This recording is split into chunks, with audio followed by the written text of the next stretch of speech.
In this video, we're going back in time with this 2003 Chevrolet Suburban. I'm installing the original to this truck factory Nivomat self-leveling shocks. Oh, these things are heavy. Okay.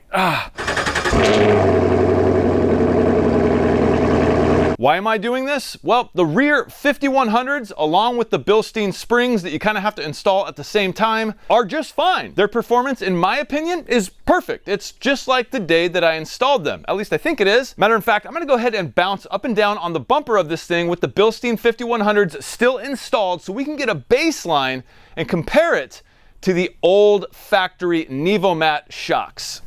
All right, measuring from the ground to the bottom of this fender flare, we're just about right at 36 3/4. Now let's see how these react. Here we go, bouncing on the back bumper.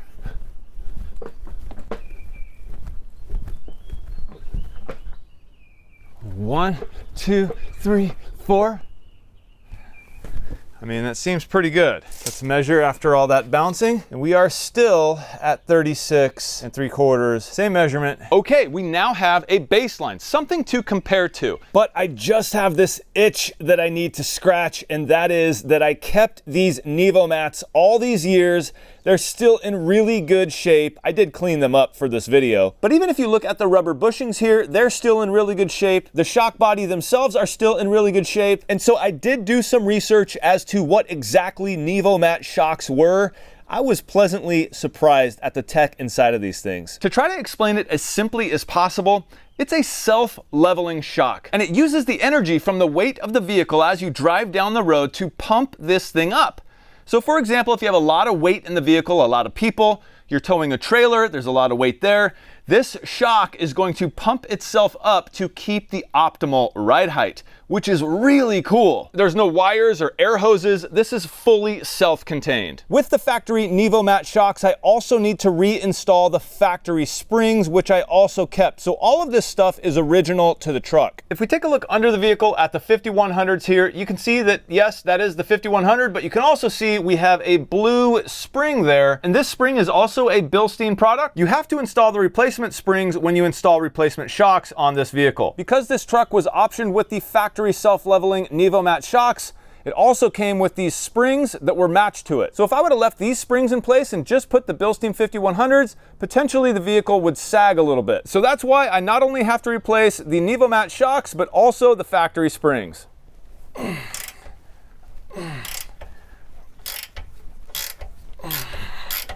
little penetrating oil would have been nice.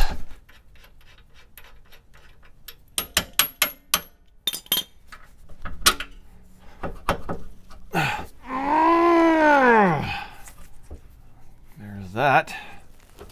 It almost just fell on me. Now here's a side-by-side of the Bilstein 5100 and that Nivomat shock. You can see how much thicker that Nivomat shock is.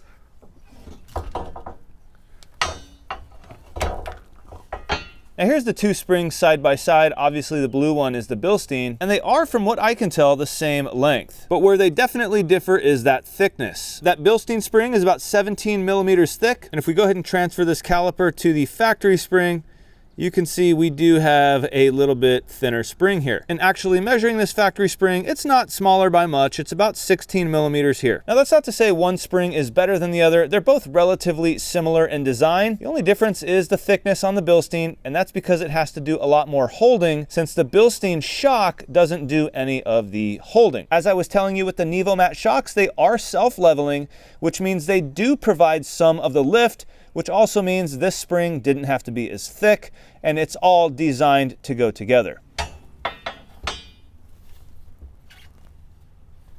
Oh, there we go. Well, I just let the truck down off the jack stands, so now we have Nivomat on the driver's side, and we have the Bilstein 5100 on the passenger side. Okay, this is the bounce test. I'm gonna see if I feel a difference from the driver's side to the passenger side, and also if that Nivomat shock gets pumped up anymore, and we, I don't know, gain some more height. I can tell just in the overall movement of the vehicle that there seems to be a difference. I can't tell which one might feel better or worse. Okay, let's see if we have pumped up this shock at all. Okay, that's interesting. The bottom of this fender flare is now sitting at 36 3/4. Very interesting. A little bit taller than that. Time to work on the passenger side. Well, both sides are now done, so what do you say we do the bounce test and see if we see any difference from both of the Bilstein 5100s to now both Nivomat.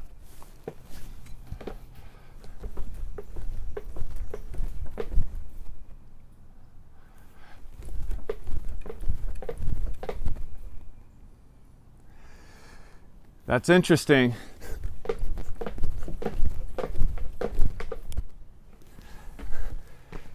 I do want to say after all that, I think I do feel a difference.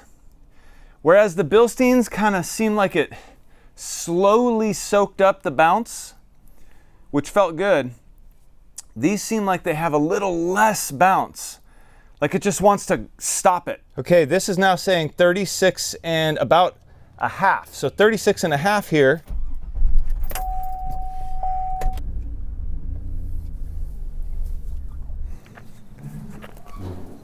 I have my mower here. This thing is pretty big and heavy. I'm gonna put it on the trailer, then we're gonna measure that gap between the tire and the fender flare on the truck.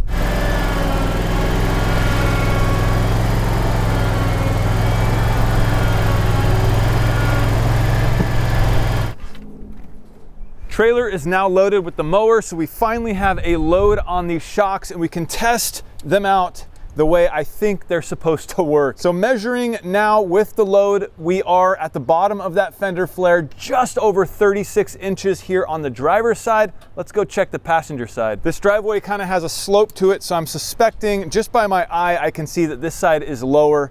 And yes, that is the case.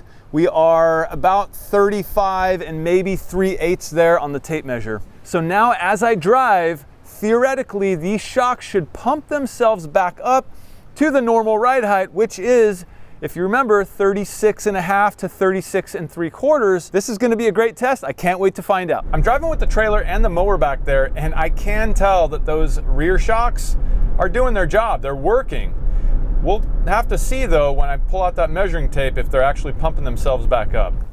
Okay, this is the big test. We've been driving around for quite a while now, and so these shocks should have had plenty of time to pump up. So right now we are sitting at 35 and a half inches on this side, and on this passenger side we're about 35 and just under 36, so 35 and 7/8. So interestingly, I don't really feel like it pumped itself all the way back up to as if there was nothing back there. I do feel the shocks working. They are dampening just fine. They feel fantastic. As far as the shocks' ability to pump themselves back up and self-level, I don't think that that necessarily means that they're gonna go back to 36 and a half inches. It must just be like, hey, we're gonna keep you from sagging. We're gonna pump back up and kind of get it back up to a normal, ride height. Maybe my expectations were a bit high, that they were just gonna pump themselves back up to that 36 and a half point to the bottom of that fender flare, but I probably had a little bit high expectations there. Well, this is the point in the video where I ask you your opinion.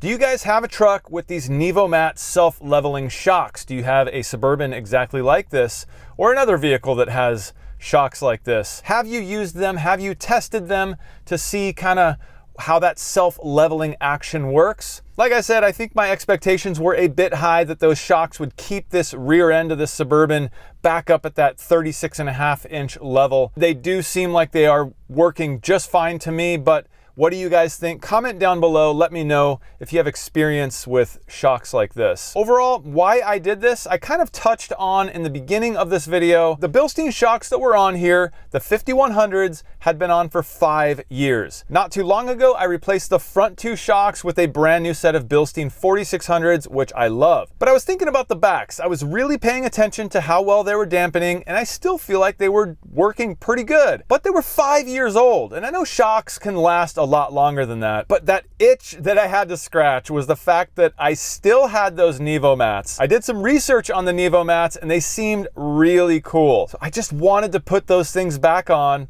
Why not? The current Bilsteins were 5 years old. I put the Nivomats back on. We've all learned a lot through this. I've learned a lot through this. It was fun to test these things out, and I hope you guys got some enjoyment out of this too. If you did, please don't forget to hit that thumbs up. It really helps this video and the channel as a whole. And if you've watched this far in the video and you're not a subscriber to the channel, consider subscribing. I'm Jimmy for One Road, and I will see you in the next one.